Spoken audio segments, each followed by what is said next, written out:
At 3:48 a.m., May 1, the fire department of the city of Geneva, New York, answered an alarm at Hobart College, a small liberal arts school on the outskirts of town. Someone had thrown gasoline bottle firebombs into the basement ROTC office in a dormitory building. No one was hurt and damage was moderate. With extraordinary speed, some 7 hours later, police arrested and charged with arson 2 18-year-old freshmen. Soon thereafter, strange reports were heard of a shadowy figure known as Tommy the Traveler, and allegations that he had been fomenting violence on the campus. He urged people here to do more radical things, such as bombing buildings. He approached me and asked me to bomb a building. So he took an M1 out of the back of his car, and we fired rounds of the M1. And as we were driving back to the dorm, he told me that whenever I or any of the other black students on this campus were going to take over a building, he could supply rifles or dynamite for us to ward off the police and other people who might try to get us out of the building. This is Tommy the Traveler, otherwise known as Thomas Tonye, 26 years old. Not a radical member of the SDS, as he told many students, but an employee of the Sheriff's Office of Ontario County, New York, with orders to work as an undercover agent at Hobart College. Yeah, we were raised to fight and to win, and that was basically it, you know. But things don't always go that way, right? So during when we were mostly in the 8th grade, it was a year of a lot of turmoil. It was 64 and 63. There was, Martin Luther King made his famous "I Have a Dream" speech, and there were riots down in Birmingham, and bulldogs, and dogs, and Sheriff Bull Connor and all that, and we were watching that on TV. And then in the fall, first time in my school, where in the 8th grade, where they had a TV set installed, we watched the coverage of the assassination of JFK, and we're like, what? And we're going, what the hell's going on here? And it was very disconcerting. And then we went to high school, and we had, we watched the news, whatever, and you got more race riots, the Harlem riots in '64, and the assassination of Malcolm X in '65. We were 15 years old. The war in Vietnam was escalating out of control, and every night on TV we were watching, people not too much older than us getting shot up and killed in the jungle, which was, most of us were urban dwellers and suburban dwellers, and we just, had to put that under our belts. And Johnson was, trying to sign up everyone, everyone had to sign up for the draft. So we were all worried about that, the men anyway. So that was the environment coming into our freshman year at Hobart and William Smith. I used to see Tommy in the student union, and every once in a while he would try to join a group or a conversation I was in. I wondered what on earth he was doing there. Hobart's radicals were, I presume, passionate about their beliefs, but they were a minority and ignorable. But he felt like a $3 bill, awkward, trite, mundane, and phony. He stuck out like a sore thumb. Kent State happened that spring, so that was the backdrop for the spring of our riot. That, of course, was a galvanizing event for the anti-war movement, and the moment when America's youth that had heretofore been ambivalent about the war chose sides. That backdrop was probably the underlying motif to the anger towards authority. And for many in authority, I suspect that there was a sense of having, for once, been able to hit back the love it or leave it concept. The distrust was palpable.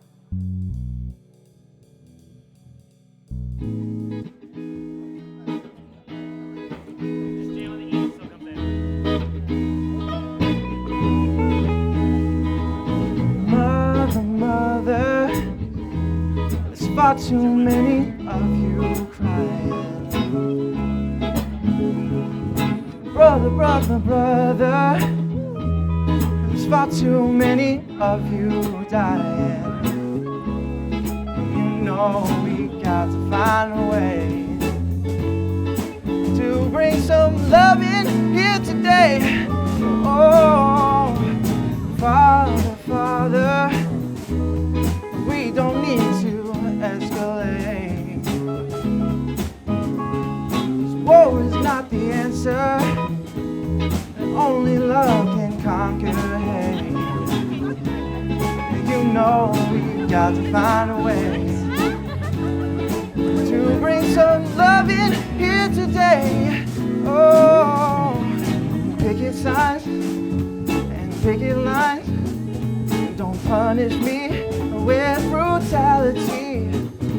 Talk to me so we can see, oh, what's going on? What's going on? Tell me what's going on.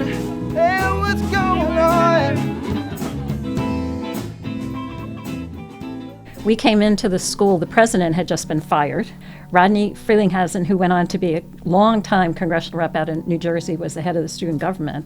And there was a lot of activity and anger about the president having been fired. We'd never met the president. So he came onto campus in a tense time. There were tons of rules, especially for William Smith. I don't remember that there were as many for Hobart. So, for example, if we called them girls back then, but young women left a dorm after 7 o'clock at night, we had to sign out and say where we were going, and we had to be back by a particular time. I think it was 11 o'clock on weeknights, and weekend nights we could stay out a bit later, like 1 in the morning. But you had to be back or the dorm was locked and you were in trouble. All of the women lived on the Hill because there were a lot fewer William Smith students than there were Hobart students. There were 3 co-ops that women lived in on South Main Street, but otherwise everybody was on the Hill. And we had to wear yellow beanies until the football team scored their first touchdown. And I remind my husband that didn't happen for a very long time. But at some point, as a sign of things to come, our class said, this is stupid, and that we were the last year of having beanies, as I remember. But at the end of our year, our first year, the end of the 68-69 academic year, there was a lot of political action on the part of the students to overthrow these rules. And so it was done, and I believe it was in the beginning of our sophomore year that the changes were announced. By the time we left, it was so different. The curriculum was different. So many students had been involved with activism, with principally the war, Vietnam anti-war movement, but also with civil rights, with the women's movement. I mean, times have changed, and I understand how they had to. I was a shy, suburban young woman, I think, and it took about 2 months as a student of William Smith to completely reorient my poles, my axis, where I was situating myself. I felt very radical at the time, but mainly because I was so conservative before it all began. But I loved the courses I was taking. There was a wonderful one as a curriculum that eventuated from all the upset, the turbulence in the world. For many years, there had been one of these classic, everybody has to take course called Western Civilization. But when we, within that first year, I took a course given by Sid Boltowski and Marvin Brehm called Anti-Western Civilization. It was an actual course on the books. You could either take Western civilization or you could take anti-Western civilization. And this was so important to me intellectually. Being a William Smith student completely shocked me into knowing that the world is changing and you better get with it and use your skills, whatever they might be, towards what I thought greater ends at the time.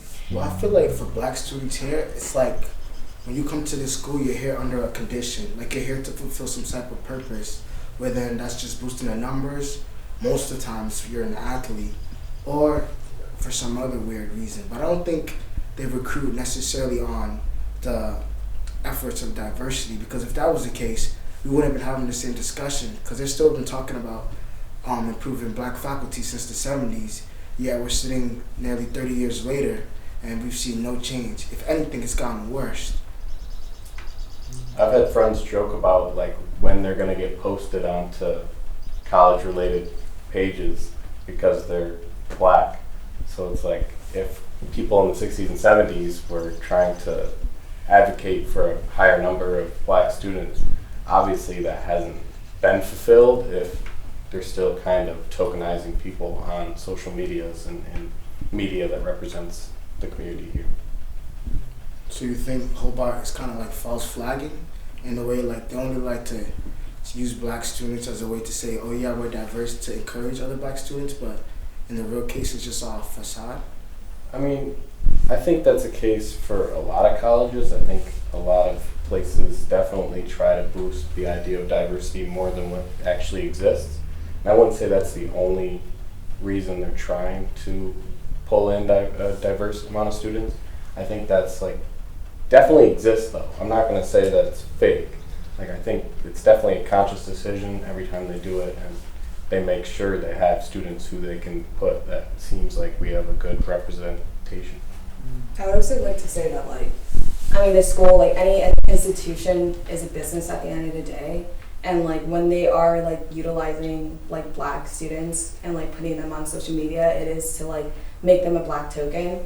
And they see that as if we can kind of show this representation of like that we are diverse, it can attract more students of color to come in. But I think to them it's just like a business transaction, if that makes sense. So you don't think that they're aware, necessarily aware of the like type of pressure that puts on the black student? They're aware, they just don't care because it doesn't affect them. Like they don't have to like do anything about it in a way. Yeah. So I think the school definitely knows that there's issues that like black students are advocating for, it's not in their interest. If that makes sense. So do you guys think like Hobart William Smith is robbing students of a liberal arts education, especially since most of the education we get here is coming from predominantly white person's type of view? Like, does that question make sense? Yeah, like, because they don't have a lot of black faculty, so we're only getting, the way we're taught about like just perspective overall comes from the people of privilege. Do you think that robs people of a fair liberal arts education? It just makes you think, like, if most of the professors on this campus are like white, what does that mean for students of color or students who come from very different backgrounds than the majority and all that? And what's their experience like in classrooms, on campus? What is it that they need in order to feel like safe, secure, and like on this campus? Like, I don't want to devalue the professors who are in those positions because I'm sure that they're teaching quality material and important material.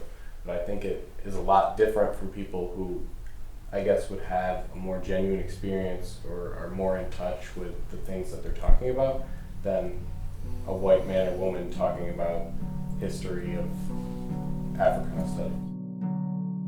The short days of another frigid winter kept the brothers of Sigma Phi confined to the house for weeks on end. The papers had been carrying stories about suspending draft deferments for college students, and a universal lottery had been instituted by President Nixon. The frat soon became a pressure cooker full of swollen and distressed beings. On December 1st, 1969, the brothers filed downstairs to the TV room to watch Walter Cronkite, being careful not to spill their coffee and apple pie. Watching Walter was a house ritual. Night after night, after dinner, we sat through color pictures of wounded American soldiers, helicopters taking off and landing, napalm runs, piles of enemy dead with flies buzzing around, crying Vietnamese children, and the scrolling names of young Americans killed in action. After years of comparative death statistics, no one believed there could possibly be any Viet Cong left. Not even the straight arrows believed the official numbers anymore. I got downstairs a little late and stood in the back of the room by my bedroom door. Every month, McNamara and Kissinger had a new plan to win the war. Every week, the generals said it was only a matter of time until we had trained and supplied enough South Vietnamese to take care of themselves. After Walter had signed off, Mayberry RFD was preempted, and Roger Mudd reported nonchalantly with his arm across the back of a chair from the Selective Service headquarters in Washington, D.C. We watched them pick capsules, 1 through 366, each a day of the year, from a container. They displayed all our birthdays in the order they had been picked. Tut Phillips dropped his plate of pie all over his chest when his birthday came up, number 13.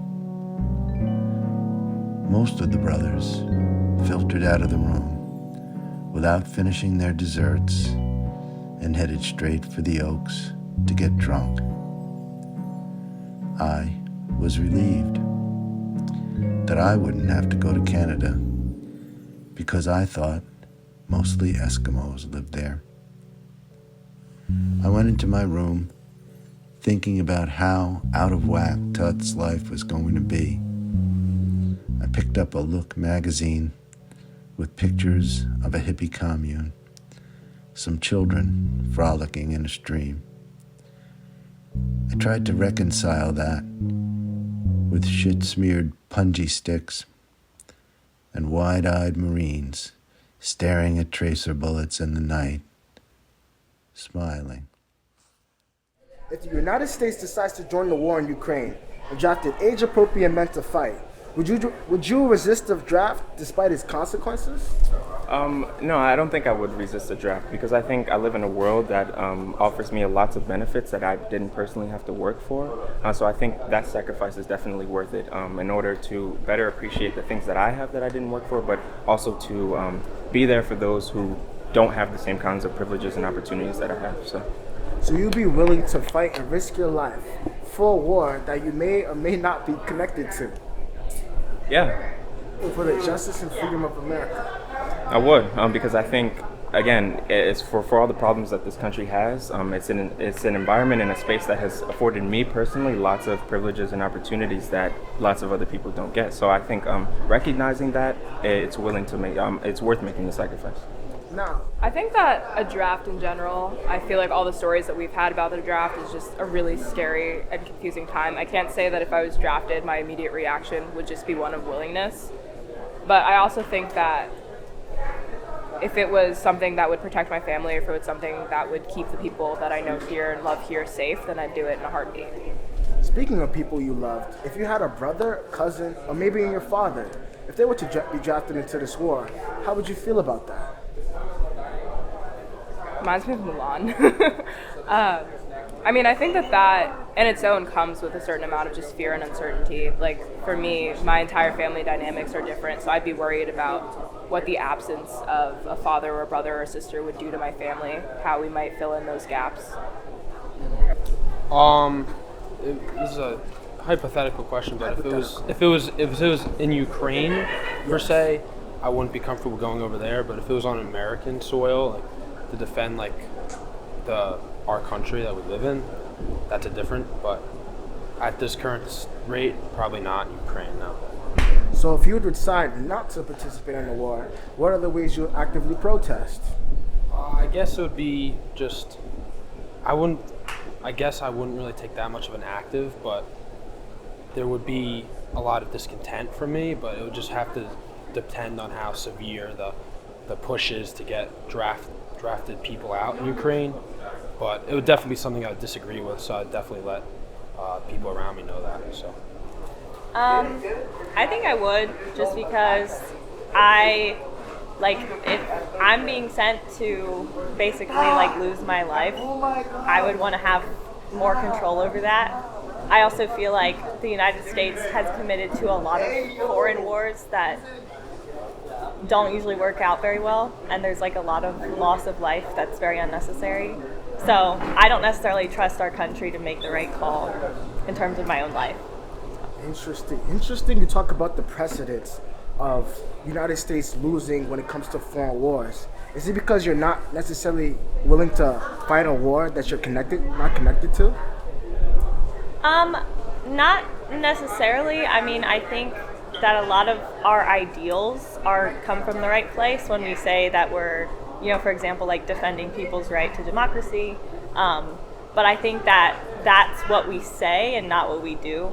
So, like, for example, when we got involved in Afghanistan, like, we might have said that we were doing it to preserve people's, like, human rights and democracy, but we kind of just fucked it all up, and we only got involved in that sense because of, like, foreign oil. But then when, like, the genocide in Rwanda happened, we didn't do anything. So on election night, 68, we had a guerrilla theater. I don't know if you're familiar with that term, but it was what we were doing to protest. We would do these little theater acts on election night. And at the culminating event was we had a big old bathtub on stage at Cox Hall and filled it full of ivory snowflakes and water and took an American flag and washed it to symbolically remove all those blood stains from it, right? Well, every paper in the region was there, and they were flashing pictures. And then, unscheduled, a group of other students started burning tiny American flags inside Cox Hall, and that just got blown up on the Rochester paper, the Geneva paper, and a lot of people got indicted, let's put it that way. We all had to go up in a bus and testify before a grand jury in January of 69. So that was the tense atmosphere, and at the same time, all the students, every time they drove anywhere, were getting stopped and searched and harassed, and you could go to the Ontario County Jail for 6 months if they found a marijuana seed in your car. So people were pretty pissed off. An American is an animal that has red blood, 2 arms, 2 legs, 1 blind eye, 1 deaf ear, and a heritage automatic and fully loaded. He's a delicate beast who lives on newspaper pulp and celluloid but spits out the cores. His relationships are strictly personalized and disposable. He likes to be liked, but also likes to move on. If he asks, "How are you today?" say fine or real good. Bare your teeth in a wide grin. It isn't polite to be unhappy in public. Have fun. The Mint says, "In God we trust." The post office says, "Pray for peace, but to be on the safe side." Wall Street invests in rockets. Money talks. One nation, under God, but only just.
College life, apart from academia, is about self-discovery. Drugs at the college were ubiquitous. A lot of weed and psychedelics and mescaline, speed and downers. Were they a problem? For some, most definitely, but for many it was recreational. A concert, an afternoon on the quad playing frisbee, walking in the woods.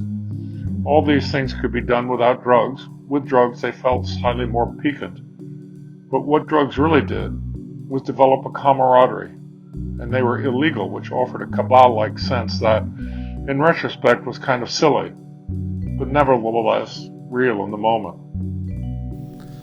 Well, so apparently Tommy'd been, smoking some pot with some kids, and had figured out where people were, he had schmoozed his way in with some of the distributors. These 4 students were arrested for rioting and obstructing police officers in their duty at a police raid for marijuana and hashish at the college. Because of the riot, no narcotics arrests were made, but the true identity of Tommy the Traveler became known. Later, one student, with backing from a college dean, filed harassment charges against the police informer. Tommy the Traveler declined an interview on film for television, but I talked with him and he stated a general denial of charges from students that he had incited violence at Hobart College and at several other colleges. But completely authoritative sources said Tommy had at one point shown a fake bomb to students. Sheriff Ray Morrow thinks Tommy was only doing the job he was ordered to do, even when it came to lessons about bombs. You did say earlier that it might be necessary for an agent in that situation. Yes, I did. To lead the way if he didn't find out in what certain they were doing. instances. For instance, if it was a demonstration of how to build something, just a how, a lesson on how, not an actual building, see. In my estimation, there's a lot of difference between a how to build and a build. There could be instances where But you're he might sharing offer to information. do that, in other words. Well, to if he offers to show, but he doesn't build, this doesn't say he's a bomber. He would have to establish himself, let's say, as one of the gang. You have to be, let me call it a participating member of the gang, or you're not going to get anything. In other words, it might be necessary for him at certain points to appear, in fact, even to be leading the way, to bring up the subject. I would say yes in this instance. There are times when conceivably this would be necessary. So this night of the raid, it's occurring at a dorm called Superdorm that we now know as JPR, Jackson, Potter, and Reese. It's this massive, basically 3-dorm complex. It's 4 floors, probably about 24 rooms per floor or so. And now all of the first years at HWS live in JPR. But at the time, this was a new dorm that a lot of upper-class male students lived in. To get to this dorm, you have to go down a single road because everyone used the back door of Superdorm. So it's down this back road that has one entrance, and it's the same way to exit. It's one way. And it's also surrounded kind of on all sides by other dormitory buildings. So along the main road, we have a street called St. Clair. That is where Cheryl is, and that's where this entrance to Superdorm is, and that's where later on the riot police start lining up. But first, Tommy is bringing the police down the single one-way street, leading them to Superdorm, essentially blocking them in and leading them into this area where they can get totally surrounded. So it's important that you have an idea, a picture of what's going on right now, a picture of what this area looks like, because there isn't really a way out. And somebody from down at the end of the hall came down and just said, "Hey, this is a bust." So people cleaned out as much of the things they could in their room, and we had drop ceilings, and so people would, just take things out, put it in the drop ceiling in the communal area, and then assuming that if it were ever found, if it was that big a bust, it would be that nobody was going to be bothered to tie it to you. Once the word got out that something was going on, first of all, there was a lot of activity to get rid of the stuff that the raid was focused on finding. There's stories about things being put in the ceiling, concealing in the ceiling, yes, and into the toilets, etc. And also, the ceiling is anonymous. I mean, whose ceiling is that? You know, throw your drugs away. The rumors started spreading. Throw your pot down the toilet or whatever. And immediately, the windows of some of the rooms facing the back, facing the parking lot, started going up. People saw it, and they were yelling, you know, get rid of your drugs. It was really like the Super Bowl halftime as far as soon as the police raid was announced, I guess there was flushing of toilets all over campus because people were flushing their drugs. So I guess it was just wild. And then people started saying, Tommy's in the car leading the drug bust because he smoked pot with all these people that are arrested. He knows exactly what rooms to go to. The assistant dean arrived and was trying to calm the students down, most of whom he knew personally. He stood on top of one of the sheriff's cars, and Ted Myers gave him the bullhorn. The crowd quieted a little. There was no wind in the big trees. I know how you all feel. I don't like this guy either. You all know how he tried to punch me once when I told him to get off the campus. But this is not going to solve anything. Screams and boos rose up. Wait a minute. Hear me out, please. The dean has informed me that there are 500 state troopers in full riot gear on their way. Do you want to have that kind of confrontation? The crowd started chanting, yes, yes, yes. The assistant dean couldn't be heard anymore. The kicking and rocking of the captive cars picked up again. Women began tearing up bed sheets and bringing over wet clothes and Vaseline for the expected tear gas attack. People were wearing football, baseball, and lacrosse helmets. They had golf clubs, pipes, bats, sticks, broom handles, tire irons, garbage can tops, bows and arrows. Some people started barricading entrances to Superdorm with the lobby furniture. I wanted no part of getting my head beat in or a probation violation. I remembered how much the idea of a year in jail had made me sweat.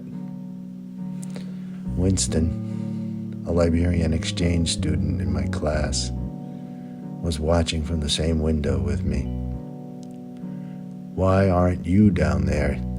He asked. It's too dangerous, I answered. George, he said in a deep, well-inflected voice. You are a coward. They are your people.